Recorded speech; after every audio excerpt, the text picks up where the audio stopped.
जो है वो 10/10 को एक बड़ा अफसोसनाक हुआ जिसमें मुद्दई हमारे साथ बच्ची के वालिद बैठे हुए हैं। हमारे थाना डिचकोट में एक छोटी सी मासूम बच्ची के साथ किसी ने ज्यादती करके उस बेचारी को मर्डर कर दिया। और बड़ा आपको पता है इस तरह के वकूए जो हैं वो सिर्फ उस इलाके, उस अहाते, उस केस तक उनकी जो एक उनका जो इफेक्ट है वो वहां तक मुहित नहीं होता। हम सब बच्चों वाले हैं माशाल्लाह, ये इसकी जो इसका एक हॉरिफाइंग जो इसका असर है वो हम सब के अंदर चला जाता है। कहीं ना कहीं हम सब उसको इफेक्ट जो है बहुत ज्यादा उसका ले लेते हैं। और उसी वकूए में जो है आपको पता है कि चीफ जस्टिस साहब ने भी उसमें नोटिस लिया, बल्कि जब वो यहाँ पे आए तो उन्होंने यहाँ पे विजिट भी किया उस जगह का। वो जो मुद्दई हमारे मुकदमा है इनके घर पे चौक 12 में वहाँ पे गए भी, पिंड 12 में, और वहाँ जाके खुद आईजी साहब भी आए, सीएम साहब भी गए। बल्कि इस केस में हमारे पास ना कोई कैमरा, ना कोई टेक्निकल एविडेंस था, ना कोई हेयर से एविडेंस था। आमतौर पे जब आप बच्चों को यहाँ केसेस बहुत सारे अपनी नौकरी में हमने डील किए हैं, जब इस किस्म के केसेस होते हैं तो आपको बहुत सारी जगह पे आपको कोई ना कोई हेयर से मिल जाता है कि ये बच्चा या बच्ची लास्ट टाइम किसके साथ देखी गई। यहाँ पे वो भी ऐसा एविडेंस नहीं था।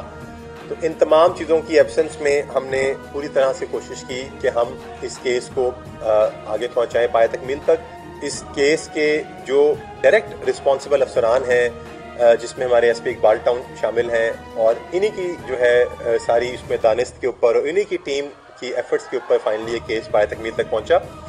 इसके मैं कुछ फिगर्स बताऊंगा तो आपको अंदाजा होगा कि किस लेवल पे हमने इस केस के ऊपर काम किया। तकरीबन हमने 320 से भी ज्यादा लोगों के हमने इसमें मुख्तलिफ तरीके से उनको शामिल तफ्तीश किया, इंटरव्यूज लिए, इलाके की प्रोफाइलिंग की। इसमें तकरीबन 20 के करीब लोगों की हमने जो है वो करवाई। इनकी हमने 17 के करीब आपको लिखा होगा, जो फिगर एग्जैक्ट आपको लिखे हुए हमने इनकी हमने PFSA से हमने करवाई, इनकी पॉलीग्राफ टेस्ट करवाया, DNA टेस्ट तकरीबन हमारे 3 के करीब लोगों के हुए। तो बहुत सारा इसमें काम था, बहुत सारी प्रोफाइलिंग थी। हमने इलाके के तमाम जितने लोग जो ऐसे पुराने इस तरह के इवेंट्स में इस किस्म की वारदातों में शामिल रहे, इस तरह के कैरेक्टर में शामिल रहे, हमने उनको भी शामिल तफ्तीश किया। और फाइनली अल्हम्दुलिल्लाह इसमें हमारा एक्यूज्ड जो है वो पकड़ा जा चुका है और उसका DNA भी मैच कर गया है और DNA उसका पॉजिटिव आ गया है। एक्यूज्ड है हमारा वो बेसिकली यहाँ का रिहायशी उस तरह से नहीं है, उसके मामू और उसकी फैमिली यहाँ की रिहायशी है, मामू की फैमिली। तो उसकी माँ यहीं पे आई हुई थी और वो उसके साथ रहने के लिए यहाँ पे पहले कुछ ऐसा आया हुआ महीना रहा, फिर इस वकूए से कोई 5-1 दिन पहले वो यहाँ से चला गया, दोबारा आया, उसने वकूआ किया और निकल गया यहाँ से।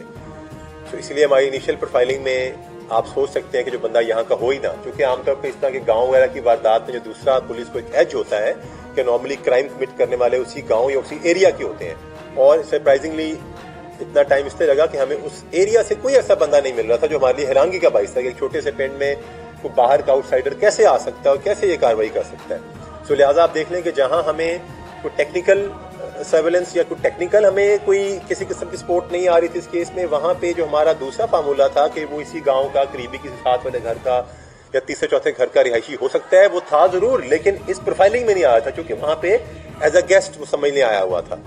सो इन तमाम चैलेंजेस को बड़े अच्छे तरीके से हमारी टीम ने फाइट आउट किया और फाइनली मैं इस पूरी टीम को शाबाश देना चाहूँगा। मैं पूरा इजहार अफसोस जो इमरान मेरे साथ बैठे इनसे करना चाहूँगा, जो पहले भी इनके घर जाके भी हम करते रहे। नुकसान तो पूरा नहीं हो सकता, लेकिन कम से कम इनके दिल को ये तसल्ली रहेगी कि इनका जो असल मुल्जिम है वो आज कानून की गिरफ्त में है और इंशाल्लाह हम बहुत मजबूत इसमें केस बनाएंगे और हत्तुल वसा कोशिश करेंगे कि इंशाल्लाह इसको सख्त से सख्त सजा हो।